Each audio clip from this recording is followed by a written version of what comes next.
नमस्कार साथियों, आप सभी का स्वागत है एक और नई वीडियो में नई जानकारी के साथ। आज हम इस वीडियो में बात करने वाले हैं जुखाम को आप अपने घर पर कैसे ठीक करें। हमारे रसोई घर में छोटे छोटे ऐसे घरेलू नुस्खे होते हैं जिसका इस्तेमाल करके हम घर पर ही अपनी जुखाम को ठीक कर सकते हैं। जुखाम कब होता है? जब भी मौसम परिवर्तन होता है। सर्दी से गर्मी आती है, गर्मी से सर्दी आती है, गर्मी से बरसात का मौसम आता है, या कई बार पसीने में पानी पीने की वजह से या अपथ्य चीज़ें खाने की वजह से गले में खराश भी हो जाता है, और खराश होने के बाद जुखाम होता है, और जुखाम में नाक से पानी टपकता है और बलगम भी बन जाता है। तो साथियों, जब भी आपको कभी भी जुखाम हो तो जुखाम का जोर जो रहता है 3 दिन तक ज़्यादा रहता है। 3 दिन तक ये लगा लो बुरा हाल हो जाता है। तो उस समय हमें करना क्या है? हमें एंटीबायोटिक का इस्तेमाल नहीं करना है, क्योंकि एंटीबायोटिक का इस्तेमाल करते हैं जो कफ हमारा बाहर निकलना चाहिए नासिका के द्वारा, वो ना निकल के वहीं पर जम जाता है, वहीं पर सूख जाता है। और सूखने के बाद अभी तो हमें यंग एज में पता नहीं चलता, लेकिन जैसे जैसे ओल्ड एज होती जाएगी तो वो कफ हमें आने वाले समय में बहुत ही परेशान करता है। सांस लेने में तकलीफ होती है, अस्थमा की दिक्कत हो जाती है, सांस में घुटन महसूस होती है, सफोकेशन होती है, छाती में दर्द होती है, जकड़न रहती है। तो काफ़ी कॉम्प्लिकेशन इस कंडीशन में आते हैं। तो कभी भी जुखाम हो तो एंटीबायोटिक का इस्तेमाल हमें नहीं करना है। आज हम छोटे छोटे आपको घरेलू नुस्खे बताने वाले हैं जिसका आप प्रयोग करके जुखाम से बहुत ही जल्दी निजात पा सकते हो। तो फार्मूले अच्छे लगे, घरेलू नुस्खे अच्छे लगे तो वीडियो को ज़्यादा से ज़्यादा शेयर कीजिए। पहला जो घरेलू नुस्खा है जुखाम के लिए, दालचीनी आपने सभी सुनी होगी। अगर नहीं सुनी तो मार्केट में बड़ी आसानी से मिल जाती है दालचीनी। थोड़ी सी लेकर आने हैं, और एक लेकर आना है जायफल, जो छोटे बच्चे को घिस कर देते हैं ना, हरड़ और जायफल। आपको जायफल लेकर आनी है, बराबर मात्रा में उसको घिस करके उसका पाउडर बना लीजिए लगभग 2 ग्राम के आसपास, और गुनगुने पानी के साथ आप सुबह और शाम 2 टाइम आप सेवन कर लीजिए 3 दिन। तो आप देखेंगे आपकी जो जुखाम है, गले में खराश है, जुखाम की वजह से पानी नाक से बह रहा है, वो बहुत ही जल्दी ठीक हो जाएगा। मात्र 3 दिन आपको प्रयोग करना है। दूसरा घरेलू नुस्खा, सर्दी जुखाम होने पर आपको करना क्या है? 1 गिलास पानी लेना है, किसी बर्तन में डालकर उसको उबालना है, और उसके अंदर थोड़े से तुलसी के पत्ते, थोड़ा सा गुड़ और 3 से 4 काली मिर्च, इसका आपको काढ़ा बनाना है। इतना उबालना है कि गिलास जो है 1 गिलास पानी सिर्फ आधा रह जाए, और जब गुनगुना पीने लायक हो जाए तो उसको सिप सिप करके आपको पीना है, और आपको खुली हवा में नहीं घूमना है। तो भी आपका जुखाम बहुत ही जल्दी ठीक हो जाएगा। तीसरा घरेलू नुस्खा है, मैंने आपको पहले बताया कि जुखाम का जो जोर रहता है ना 3 दिन तक ज़्यादा रहता है। बुखार का भी 3 दिन रहता है, जुखाम का भी 3 दिन रहता है। बुखार, जुखाम, खांसी में आपको करना क्या है? शाम को सोते वक्त जो खजूर होते हैं ना, वो दूध में उबाल करके 4 से 5 खजूर दूध में डालकर उसको उबाल लीजिए। अच्छे से उबल जाए, गर्म हो जाए तो दूध को पी करके ऊपर से आपको खजूर को चबा लेना है, और मुंह ढक करके आपको सो जाना है। तो भी आपका जुखाम, सर्दी, बुखार में बहुत ही ज़्यादा आराम करता है।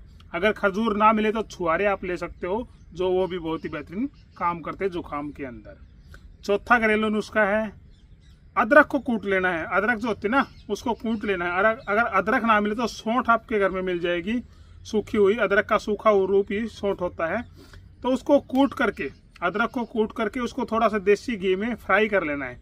फ्राई करने के बाद आपको दिन में 5 बार, 6 बार, 7 बार आपको थोड़ी थोड़ी मात्रा उसको सेवन करते रहना है, खाते रहना है, चूसते रहना उसको। जैसे जैसे उसको खाएंगे गले की जो अवरुद्ध है, खराश है, अवरुद्ध जो भी गले के अंदर है वो ठीक हो जाएगा। सर्दी, खांसी, जुखाम में भी बहुत ही ज़्यादा फायदा करेगा। अगर खांसी आपको रहती है तो साथ में थोड़ा सा आप इसके अंदर काला नमक भी मिला सकते हो, तो खांसी के अंदर बहुत ही बेहतरीन काम करता है। जुखाम में बहुत ही बढ़िया रिजल्ट आते हैं, तो आप इसका भी प्रयोग कर सकते हो।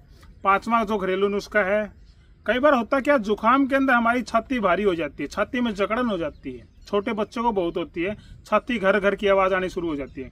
तो आपको करना क्या है? तिल का जो तेल होता है ना, उसके अंदर आपको अमृत धारा मिलानी है। थोड़े से तिल के तेल के अंदर अमृत धारा मार्केट में बड़ी आसानी से मिल जाती है। अगर आप घर पर बनाना चाहो तो आपको पेपरमेंट, सतअजवाइन, सतपुदीना, तीनों को एक जगह बोतल में भर करके थोड़ी देर के लिए रख देना है। वो लिक्विड में कन्वर्ट हो जाएगा, वो होती है अमृत धारा। थोड़े से तिल के तेल में अमृत धारा को मिलाकर छाती पर इस प्रकार से मसाज कीजिए हल्के हाथों से 10 से 15 मिनट। तो छाती के अंदर गर्माहट आएगी, छाती एकदम से खुल जाएगी। हो सके तो पाँव के तलुओं पर भी आप इसकी मसाज कर सकते हैं, तो भी छोटे बच्चों को तो बहुत जल्दी आराम हो जाता है। बड़े की छाती में है तो आपको 2 से 3 बार करना होगा एक दिन के अंदर। तो आपकी जो छाती में जकड़न है, दर्द है और साथ में सर्दी, खांसी, जुकाम की दिक्कत है वो बहुत ही जल्दी ठीक हो जाएगी। तो ये उपाय भी आप कर सकते हो। छठा घरेलू नुस्खा है, अगर आप जुकाम के अंदर, गले में खरांश है, सिर में भारीपन है, तो आपको करना क्या है, गर्मा गर्म जलेबी को गर्म दूध के अंदर डाल करके थोड़ी देर 1 कटोरी गर्म दूध कर लीजिए, उसके अंदर वो जलेबी डाल दीजिए और उस गरम गरम जलेबी को आपको खाना है और ऊपर से आपको वही दूध घूंट घूंट करके पीना है। तो भी आपको जुकाम के अंदर, गले में खरांश है, उसके अंदर बहुत ही बेहतरीन काम करता है। हमने काफ़ी बार ये आजमाया हुआ है, आप भी आजमा कर जरूर देखिए, बेहतरीन फायदा मिलेगा।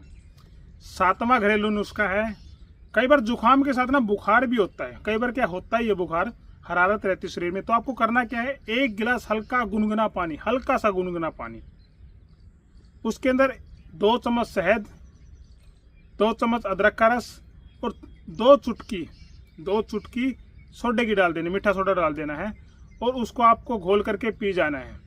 पीने के बाद शरीर में पसीना आएगा और पसीने के दौरान आपको बाहरी हवा में नहीं घूमना, अंदर कमरे के अंदर रहना है। पसीना जितना आएगा वैसे वैसे आपकी जुकाम भी ठीक होगी, बुखार भी ठीक होगी और शरीर में जो हरारत है, थकान है, आलस बना हुआ है, वो भी बहुत ही जल्दी ठीक हो जाएगा। तो इस प्रयोग को भी आप अपने घर पर कर सकते हैं।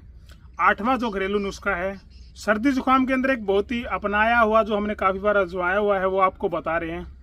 एक गोबर का जो उपला होता है ना, बिल्कुल जल जाता है, उसमें धुआं आना बंद हो जाए, तो आपको एक आगे रख करके उसके अंदर थोड़ी सी चुटकी हल्दी की डाल देनी है। गरम उपले के ऊपर हल्दी की चुटकी डाल देनी। जैसे जैसे वो धुआं उठेगा, वो मुंह और नाक के द्वारा उसके ऊपर मुंह कर लेना है। और जैसे जैसे धुआं हमारे अंदर जाएगा, मुंह के अंदर, गले में जाएगा, नाक के अंदर ऊपर तक जाएगा, तो हमारी जो सर्दी, खांसी, जुकाम है वो बहुत ही जल्दी ठीक हो जाएगी। 2 बार आप ये प्रयोग कीजिए, तीसरी बार आपको करने की जरूरत नहीं पड़ेगी, इतने उम्दा रिजल्ट है इसके। 9वां जो घरेलू नुस्खा है, आपको एक अमरूद लेना है। अमरूद बिल्कुल पका हुआ नहीं लेना, आधा कच्चा आधा पक्का बड़ा अमरूद लेना है। और जो आग के उपले होते हैं ना, जब वो बिल्कुल जल जाए, धुआं आना बंद हो जाए, तो जो भोबर होती है, भोबर का जो गांव में रहते हो समझते हैं, भोबर जो गर्म राख को बोलते हैं, उसके अंदर को दबा देना अमरूद को। 5 से 7 मिनट के अंदर वो अमरूद बिल्कुल भून जाएगा, गर्म हो जाएगा, तो उसको बाहर निकाल करके जल्दी जल्दी इसको काट करके सेंधा नमक या काला नमक बुरका करके उस अमरूद का आप सेवन कर लीजिए। जिनको भी गले में खरांश है, सर्दी जुकाम है, बुखार है, पेट में कॉन्स्टिपेशन की समस्या रहती है, तो अमरूद का प्रयोग कीजिए, जिससे आपकी जुकाम और पेट में जो भी कब्ज रहती है वो बिल्कुल ठीक हो जाएगी। तो इसका भी आप प्रयोग कर सकते हो। 10वां जो घरेलू नुस्खा है, घर पर आपको एक काढ़ा बनाना है, जिसमें आपको लेना क्या है, छोटा सा टुकड़ा गिलोय का लेना है, 1 इंच का टुकड़ा गिलोय का, उसको कूट करके 1 टुकड़ा गिलोय का, थोड़ी सी आपको अदरक लेनी है, वो भी कूट लेनी है, 2 काली मिर्च, 2 आपको लौंग लेनी है, 1 इलायची लेनी है और थोड़े से पत्ते तुलसी के लेने हैं। और आपको 1 पत्ता हार श्रृंगार का मिल जाए ना, तो और भी ज़्यादा बेहतर है। और थोड़ा सा आपको गुड़ लेना है। लगभग देखिए 8 चीज़ें हो गई हैं। इन 8 चीज़ों को 1 गिलास या 1.5 गिलास पानी में डाल करके इसका काढ़ा तैयार करना है। अच्छे से उबल जाए, जब आधा गिलास शेष बच जाए ना, इसको छान करके गर्मा गर्म घोट घोट करके इसको पी लीजिए और मुंह ढक कर सो जाइए। शरीर में पसीना आएगा, गले में जितने भी खरांश है, जुकाम है, सिर में दर्द है, छाती भारी रहती है, बुखार है, इस एक काढ़े से आपकी कम से कम 5 से 6 बीमारियाँ ठीक हो जाएगी।